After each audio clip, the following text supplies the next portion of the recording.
Assalamualaikum warahmatullahi wabarakatuh. Kenalkan, nama saya Cika Mardika Aryadi dari Universitas Chelsea Program Studi Akuntansi. Di sini saya ingin menjelaskan tentang asumsi klasik, heteroskedastisitas, dan regresi data sekunder.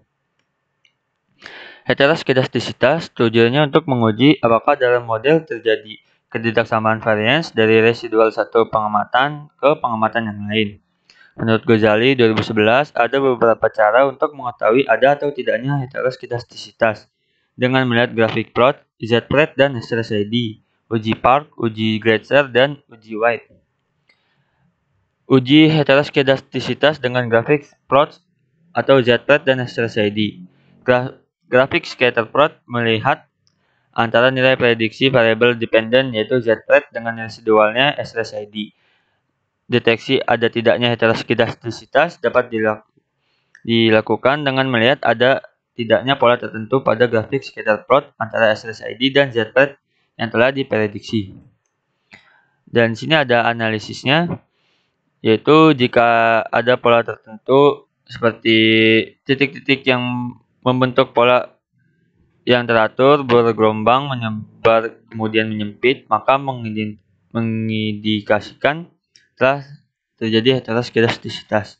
Sebaliknya, jika tidak ada pola yang jelas serta titik-titik menyebar di atas dan di bawah angka 0 pada sumbu Y, maka tidak terjadi heteroskedastisitas. Langsung saja kita ke SPSS-nya. Kita langsung uji, kita klik Analyze, kita pilih regresi, lalu klik Linear.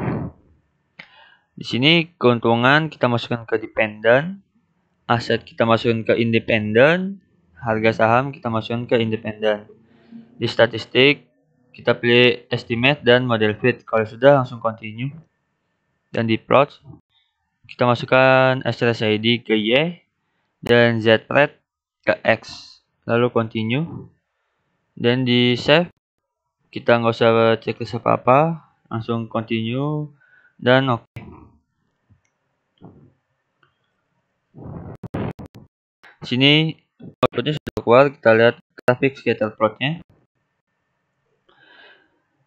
Nah, bisa dilihat para grafik titik-titiknya ini tidak teratur atau menyebar secara rata. Ada yang di bawah angka 0 dan ada yang di atas angka 0. Maka dapat disimpulkan data tersebut tidak terdapat heteroskedastisitas. Nih, tadi itu polanya tidak ada yang jelas dan ada yang di atas dan di bawah angka 0 pada sumbu Y, maka tidak terjadi heteroskedastisitas. Langsung uji kedua yaitu uji heteroskedastisitas dengan uji Park. Menurut Ghazali, uji Park mengemukakan metode bahwa varians atau S2 merupakan fungsi dari variabel independen. Apabila koefisien parameter beta dari persamaan regresi tersebut signifikan secara statistik, hal ini menunjukkan bahwa dalam data model empiris yang diestimasi terdapat heteroskedastisitas, dan sebaliknya jika parameter beta tidak signifikan secara statistik, maka asumsi homoskedastisitas pada data model tersebut tidak dapat ditolak. Lalu di sini ada kriterianya, jika nilai probabilitas lebih besar dari 5% atau 0,05, maka dikatakan tidak terjadi gejala heteroskedastisitas. Sebaliknya, jika nilai probabilitasnya kurang dari 5% atau 0,05, maka dikatakan terjadi gejala heteroskedastisitas. Langsung kita buka SPSS-nya. Sebelumnya kita harus membuat residual kuadratnya terlebih dahulu. Caranya kita klik transform, compute variable, dan di target variabelnya kita tulis res2.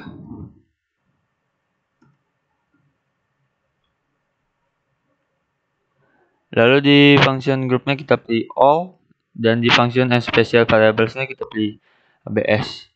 Lalu di numeric expressionnya kita masukkan standardize. Lalu kita kali atau kita beri bintang dan kita masukkan standardize lagi. Lalu klik OK. Yes, ini udah ke execute. Kita lihat dulu. Ini res2 nya sudah keluar. Baru Kita selanjutnya munculkan yang ln res 2. Caranya sama, kita klik transform variable dan kita hapus, kita ketik ln res 2.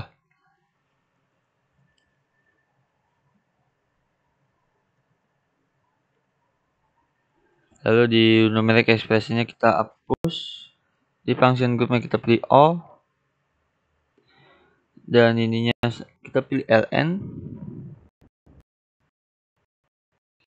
kita naikkan, lalu ini kita hapus, kita masukkan yang res 2, lalu klik OK. Nah, ini udah ke execute, kita lihat, nah ini udah muncul. Nah, langsung kita uji. Caranya sama, kita klik analyze, kita pilih regresi, lalu linear. Nah, di sini dependennya kita keluarkan, kita masukkan yang ln res 2, statistiknya sama, dan independennya juga masih sama. Langsung klik OK. Nah, di sini kita lihat di tabel koefisiennya, kita lihat nilai signifikannya. Di sini nilai signifikan dari aset kita dapat 0,498, yang dimana lebih besar dari 0,05. Dan harga saham juga sama, kita dapat 0,887, yang dimana juga sama lebih dari 0,05. Maka disimpulkan dari variabel independen aset dan harga saham tidak terjadi gejala heteroskedastisitas. Nih, tadi nilai probabilitasnya lebih dari 0,5% atau 0,5, maka tidak terjadi gejala heteroskedastisitas. Lalu ke uji selanjutnya. Sini ada uji heteroskedastisitas dengan uji Gretzer, yaitu meregresi nilai absolut residual terhadap variabel independensi. Jika variabel independen signifikan secara statistik mempengaruhi variabel dependen, maka ada indikasi terjadi heteroskedastisitas. Hasil tampilan output SPSS dengan jelas menunjukkan bahwa tidak ada satupun variabel independen yang signifikan secara statistik mempengaruhi variabel dependen nilai absolut. Hal ini terlihat dari probabilitas signifikannya di atas tingkat kepercayaan 5%. Dapat disimpulkan model regresi tidak mengandung adanya heteroskedastisitas. Langsung kita buka SPSS-nya. Sebelumnya kita mengcompute-nya lagi. Caranya sama, kita klik transform, kita pilih compute variable. Target variabelnya kita hapus. Kita tulis ABS res 1.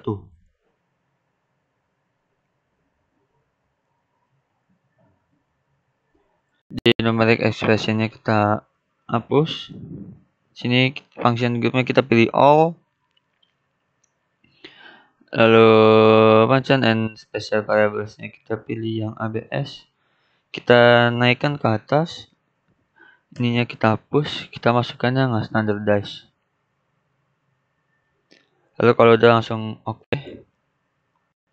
Nah, ini udah ke execute, kita lihat, nah ini udah masuk. Lalu selanjutnya kita langsung uji. Ujinya juga sama, kita klik analyze, regresi, kita pilih linear. Nah, di sini di dependennya kita keluarkan, kita masukkan yang ABS res 1 ke dependen, dan independennya masih sama. Dan yang statistik itunya juga masih sama, langsung kita klik OK.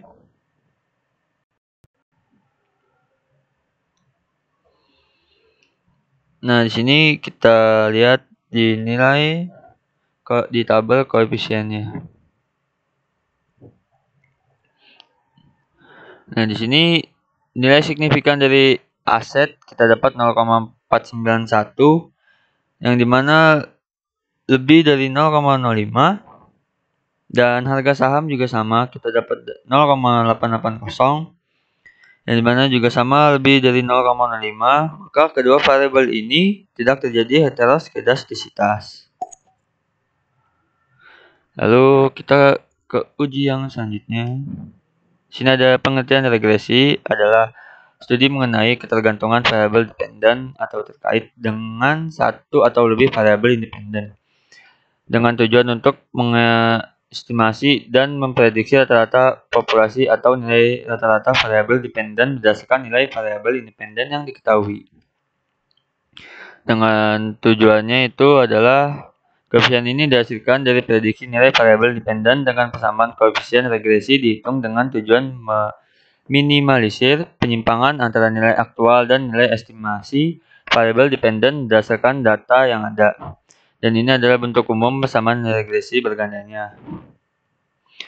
Lalu menurut Ghazali 2011, ketepatan fungsi regresi sampel dan menaksir nilai aktual dapat diukur dari goodness of fit-nya. Secara statistik, hal ini diukur dari nilai koefisien determinasi, nilai statistik F, dan nilai statistik T. Dan di sini ada koefisien determinasi R². Adalah ukuran untuk mengetahui kesesuaian atau ketepatan hubungan antara variabel independen dengan variabel dependen. Besarnya nilai koefisien determinasi sekitaran segini. Lalu koefisien determinasi digunakan untuk mengukur seberapa jauh kemampuan model dalam menerangkan variasi variabel dependen. Kebanyakan penggunaan koefisien determinasi R² dalam SPSS diambil melalui nilai adjusted R²-nya. Nilai yang mendekati 1 berarti variabel-variabel independen memberikan hampir semua informasi yang dibutuhkan untuk memprediksi variabel dependen adjusted R². Digunakan karena nilai tidak terpengaruh oleh banyaknya variabel independen. Lalu kita masuk ke SPSS-nya lagi, langsung kita uji. Caranya sama, kita klik analyze, pilih regresi, lalu pilih linear. Dan dependennya kita keluarkan dulu, kita masukkan lagi yang keuntungan. Nah, di sini plotnya kita kosongkan, kita kembalikan lagi semuanya. Lalu kalau udah kosong, kita klik continue dan langsung oke. Nah, di sini kita lihat tabel model summary-nya. Di nilai adjusted R²-nya ini kita dapat 0,9,55 atau 95,5%. Yang berarti variabel independen harga saham dan aset mempengaruhi variabel dependen keuntungan sebesar 95,5% dan sisanya itu 4,5% yang dimana dapat dipengaruhi oleh variabel lain. Nah, selanjutnya kita ke uji F.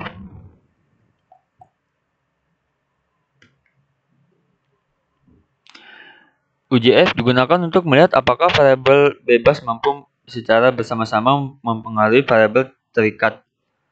Nilainya dapat diambil dari tabel ANOVA dalam SPSS dengan kriteria F itu yang lebih besar dari F tabel atau nilai probabilitas signifikannya kurang dari 0,05. Jika memenuhi kriteria, artinya semua variabel independen berpengaruh secara simultan atau bersama-sama terhadap variabel dependen. Lalu kita masuk ke SPSS-nya. Di sini kita lihat tabel ANOVA-nya.